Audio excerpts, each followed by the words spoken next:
El Umbral J. Ruiz presenta. Bienvenido a esta historia nocturna creada para acompañarte suavemente hacia un descanso profundo. Una experiencia diseñada para relajar la mente, calmar el cuerpo y despertar una sensación de paz mientras la noche envuelve lentamente cada pensamiento. Permite que tu respiración encuentre su propio ritmo, que tus hombros se relajen y que el ruido del día comience a desvanecerse. Esta es la historia de Elías, un hombre que creyó haber perdido el rumbo en medio de la velocidad del mundo moderno, hasta que un viaje inesperado lo condujo de regreso a la tierra, a la calma y a las raíces olvidadas de su alma. Mientras escuchas, no necesitas imaginar demasiado. Solo deja que las escenas aparezcan suavemente en tu mente, como un sueño que comienza antes de dormir. Toma una respiración profunda y comencemos. Elías despertó sobresaltado en el tren de la mañana. Por un instante no supo dónde estaba.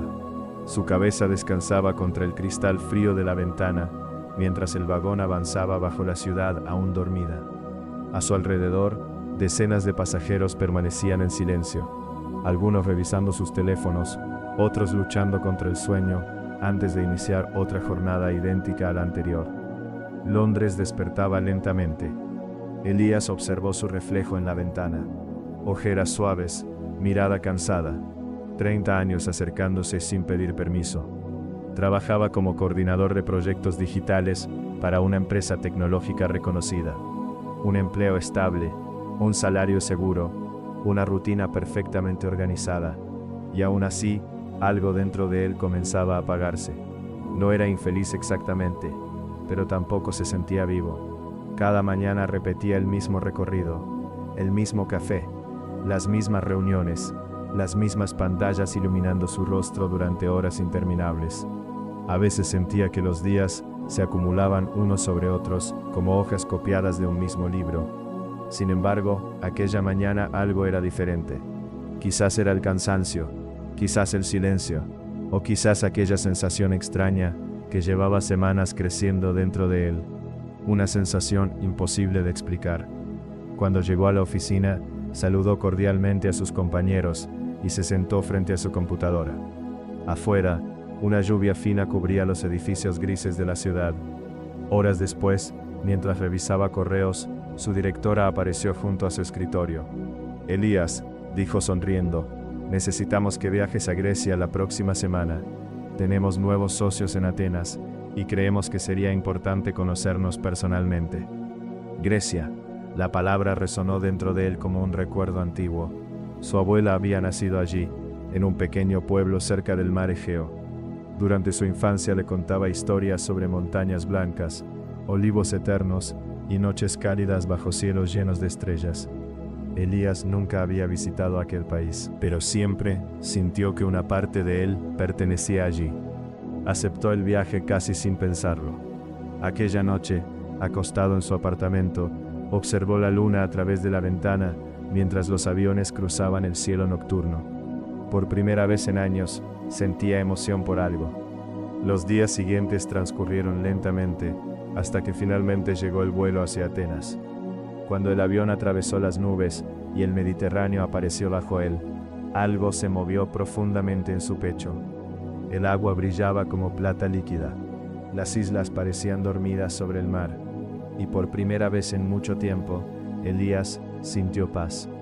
Atenas lo recibió con aire cálido, calles antiguas y una energía imposible de describir. Caminó entre mercados, callejones y cafeterías escondidas, mientras escuchaba el murmullo de una ciudad construida sobre miles de años de historia. Al llegar a la Acrópolis, quedó inmóvil. El viento acariciaba las columnas antiguas, mientras el sol comenzaba a caer lentamente sobre la ciudad. Por un instante, el tiempo desapareció. Elías sintió lágrimas acumulándose en silencio. No entendía exactamente por qué. Tal vez porque llevaba demasiado tiempo desconectado de sí mismo. Tal vez porque algo dentro de él finalmente estaba despertando. Durante los días siguientes trabajó con el equipo de Atenas, pero cada momento libre lo dedicó a explorar. Probó comidas tradicionales. Observó a ancianos conversar durante horas frente al mar. Escuchó música salir de pequeñas tabernas escondidas entre calles estrechas. Todo parecía moverse más despacio, y esa lentitud comenzaba a sanar algo dentro de él.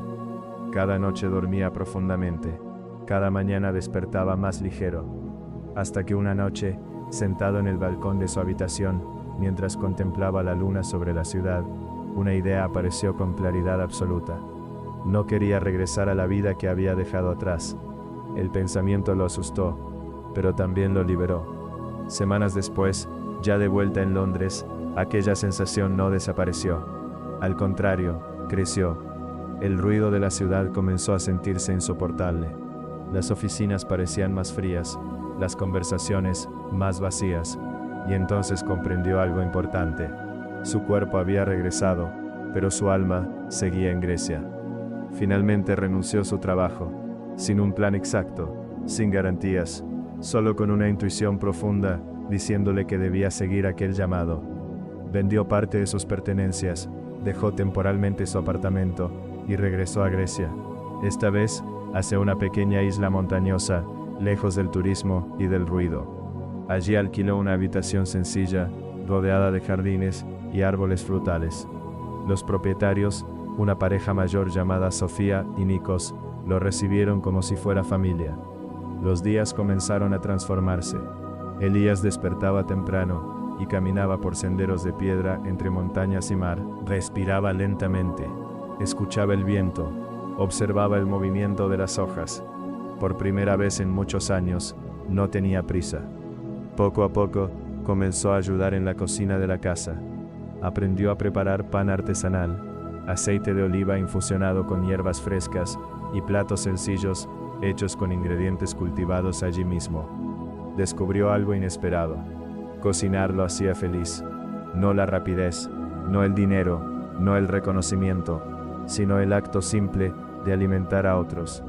Una noche soñó con una larga mesa, iluminada por velas bajo las estrellas, personas riendo, música suave, comida compartida con amor.